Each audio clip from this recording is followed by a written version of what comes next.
गुरु विष्णु गुरुदेव महेश्वर गुरु साक्षात पार ब्रह्म तस्मै से गुरुदेव नमः। भाइयों, प्रेमी सज्जनों, भक्तों, बेटे की शादी थी, इस वजह समय नहीं लगा जो सत्संग सुनाने का। जो आज टाइम मिला तो फिर मैंने सोचा कि सत्संग सुनाना बहुत ज़रूरी है। देखो भाइयों, मेरे को ये एक तरह का मतलब नशा हो गया। मतलब जो मैं कहीं भी जाता हूँ तो मेरे को अगर कोई इधर उधर की कोई बातें करने लगता है तो मैं फिर उसको जो है ना सत्संग में ही कन्वर्ट कर देता हूँ।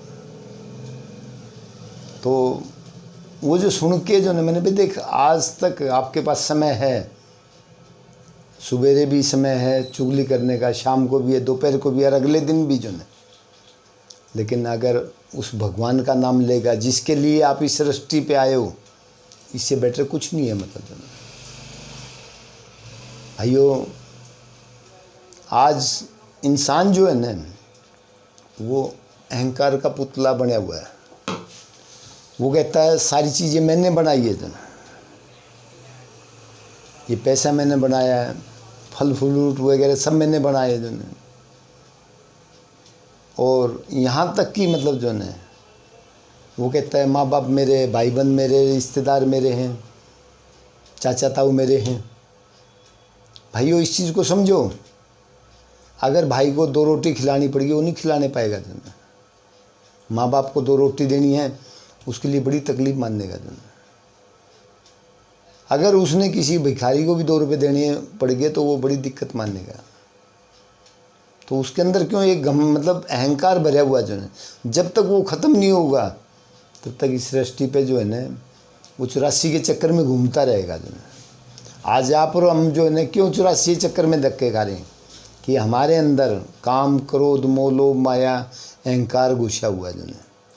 और सबसे मतलब बड़ी जो तकलीफ़ है अहंकार, मतलब 84 की सबसे बड़ा जो कारण है अहंकार। भाइयों, इस बात को समझो जो ने।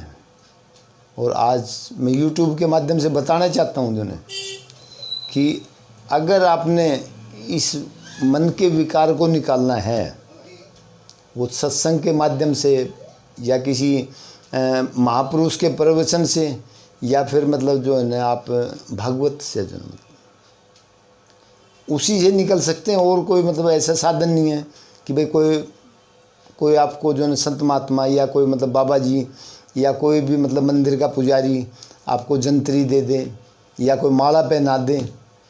नहीं, कोई भी कुछ भी है ना आपको जो है उसके नज़दीक पहुंचा सकता है।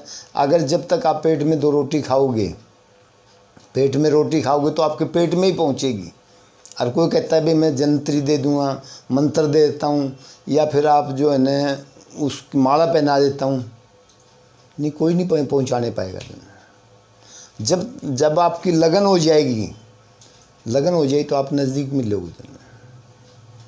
भाइयों, मेरे कहने का मतलब एक ही है कि अगर आपने उसको प्राप्त करना है तो अपनी लगन पूरी लगानी पड़ेगी। जो है अगर लगन होगी तो आप नज़दीक पहुँच गए। मतलब भगवान खुद कहते हैं कि तू मेरी तरफ 1 कदम तो बढ़ा के देख, मैं तेरी तरफ 1000 कदम बढ़ाऊँगा। जो है तो भाइयों, आज YouTube के माध्यम से जो है खुद भगवान कृष्ण जी कहते हैं तू मेरे पैदा किए हुए प्राणी से प्रेम करना सीख। अगर इस संसार में मेरे पास आना चाहता था, अगर तेरे को उससे प्यार नहीं है तो मेरे पास आ ही नहीं सकता। मतलब भाइयों, आज मैं आपको जो है एक राजा की कहानी बताता हूँ कि राजा जो है ना विदर्भ देश का था। जो है वो जो है ना कबीरदास से मिलने के लिए आया। कबीरदास जी अपने खेत में काम कर रहे थे तो बोले भाई मैंने कबीरदास से मिलना है। बोले भाई क्या काम है? बोले जो ने बोले भाई मैंने वो भगवान की प्राप्ति करनी है। बोले मैं उस देश से का राजा हूँ। बोले जो ने बोले कोई बात नहीं, बोले देख बैठो, बोले आप जो ने मैं आता हूँ। बोले जो ने बैठो, आप जो ने कबीरदास से मिलवाता हूँ। बोले जो ने थोड़ी देर में के बाद कबीरदास जी पहुँचे राजा ने पहचान लिया, भाई ये तो वही है, खेत में काम कर रहा था। हाँ जी बोलो, भगवान की किस लिए प्राप्ति करना चाहते हो? बोले मैं ये चाहता हूँ भाई मेरी आत्मा का कल्याण हो, जो मैं बार बार जन्म लेता हूँ, मरता हूँ, पैदा होता हूँ, दोबारा फिर जन्म लेता हूँ, तो मेरा उससे जो छुटकारा हो जाए मतलब तुम्हें। तो भाइयों बोले नहीं, बोले बात आपकी ठीक है कि ये मनुष्य योनि में ही भगवान की प्राप्ति हो सकती है और किसी भी योनि में भगवान की प्राप्ति नहीं हो सकती। बोले भाई देख आपको जो है लगे 4-5 साल लगेंगे। बोले अच्छा 10 साल लग जाओ। बोले मैं आपके पास ही हूँ। बोले तो भगवान कृष्ण जी ने खुद ने मतलब जो है कहा, अगर आपकी लगन अच्छी है तो आप उसके मेरे नज़दीक में पहुँच जाए। अगर आप बोले मेरी तरफ एक कदम बढ़ाओगे तो मैं आपकी तरफ हज़ारों कदम बढ़ाऊँगा। बोले तो भाइयों फिर उसने 3-1 साल हो गए रहते हुए, राजा ने रहते हो गए, तो फिर उसके बाद में उसने रूही ने बोला कि आप इनको दीक्षा दो। बोले नहीं अभी ये जो है उसके लायक नहीं हुआ। इसका जो अहंकार बना हुआ है मतलब बोले नहीं आप बोले जो है कोशिश करो। बोले आप देख लो। तो वो राजा घर के नीचे से निकल जाता। रूही ने क्या करा, उसकी कबीरदास की पत्नी ने उसके ऊपर जो है कूड़ा डाल दिया। बोले अगर तुम बोले मेरे देश के राज्य में होती ना, मेरे राज्य में होती तो बोले मैं आपको बोले फांसी तुड़वा देता। बोले तो भाइयों उसका अहंकार एज इट इज बना हुआ था।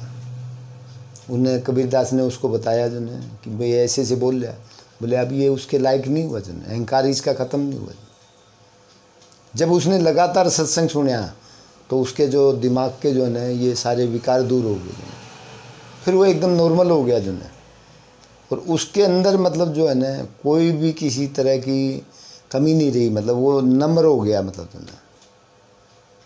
और फिर उसके बाद में रूही ने दोबारा फिर मतलब उसके ऊपर कूड़ा डाला।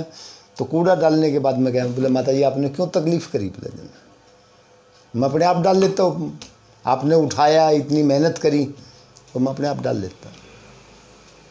तो भाइयों जो सत्संग है वो आपको जो है ना ऐसा विनम्र बना देता है, कोई चीज़ नहीं बना सकती जो है। लेकिन वो भी लगातार सुनने से जो है, और आपके अंदर अहंकार ख़त्म, काम क्रोध मोह माया अहंकार ख़त्म, सब चीज़ ख़त्म। भाइयों उससे बचने का जो सबसे बेस्ट जो तरीका क्या है कि आप भगवान कृष्ण जी का नाम चलते उठते बैठते खाते पीते सोते जितना आप उसको याद करोगे इस संसार से आपका कल्याण हो जाएगा। उसमें आपने कृष्णा कृष्णा अंदर से करना है, और ताकि आप जो है ना जितना आप अंदर से करोगे आप उसके नज़दीक उतने ही पाओगे। बोलो भगवान कृष्ण जी की जय।